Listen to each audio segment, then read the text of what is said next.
Welcome to my garage. No car. Well, there is a car, but that's not why we're here. I thought I'd do something a little different because tucked away in one of my wardrobes, I've got a very special pair of trainers. Well, they're special to me, and I think that some of you may agree as well. An original pair of Puma Speedcats. Now, I know you can still get the Puma Speedcats. In fact, I was over at the factory earlier this year, and I met Sonny, who's in charge of the design and the development of new trainers, but particularly the Speedcat, and I nerded out in Germany at the factory, I've got to say.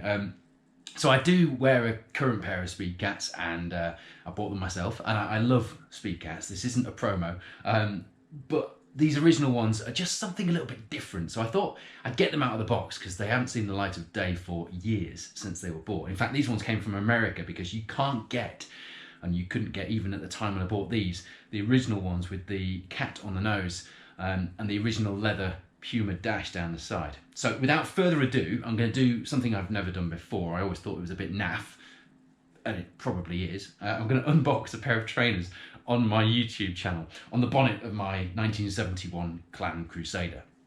Because you know what? Why not?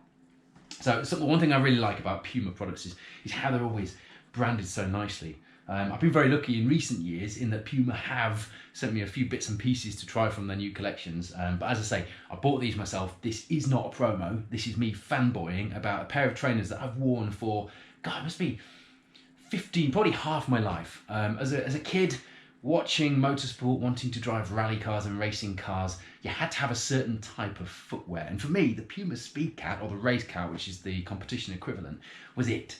So wearing those trainers to drive road cars was something that I always thought was pretty cool, and all these years later I still do. In fact, if you watch most of my videos on YouTube, I'm usually wearing my Speedcats. I tend to treat myself to a new pair, or my wife treats me to a new pair every year or so, because they get worn out pretty quick with the amount of miles that I do in and out of the car.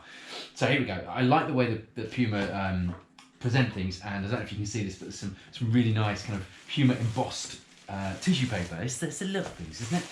Now, as I say, I do wear current Speedcats. I do like the current Speedcat, but one thing I said to Sonny when I was at the Puma Motorsport factory in Nuremberg in Germany was, you have to bring back the cat on the nose, because that was such a kind of classy thing. It just looked so right. It reminded me of the old Puma Kings, if you remember those. I never was lucky enough when I was at school to get a set of Puma Kings. I might have to set that right for my little lads.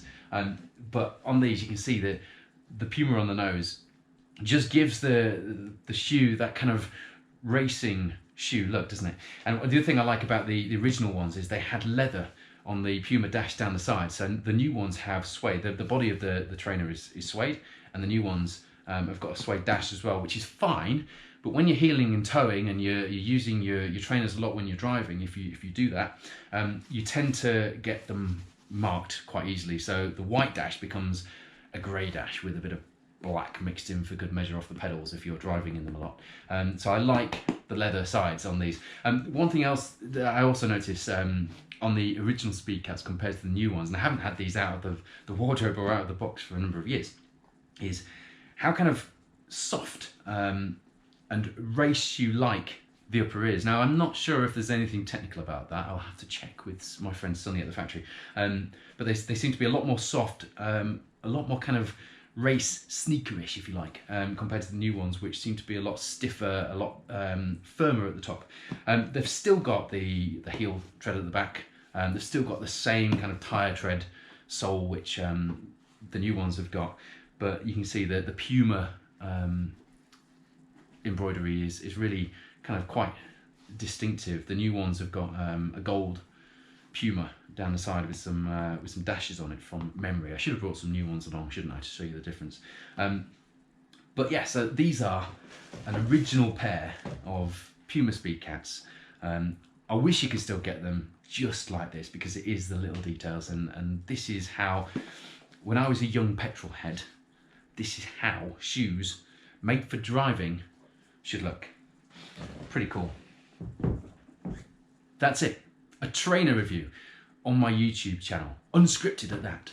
Can you believe it? We'll get some cars back soon. In fact, I'm going to be driving this Clan Crusader for some more original content on the channel. But for now, thank you for watching.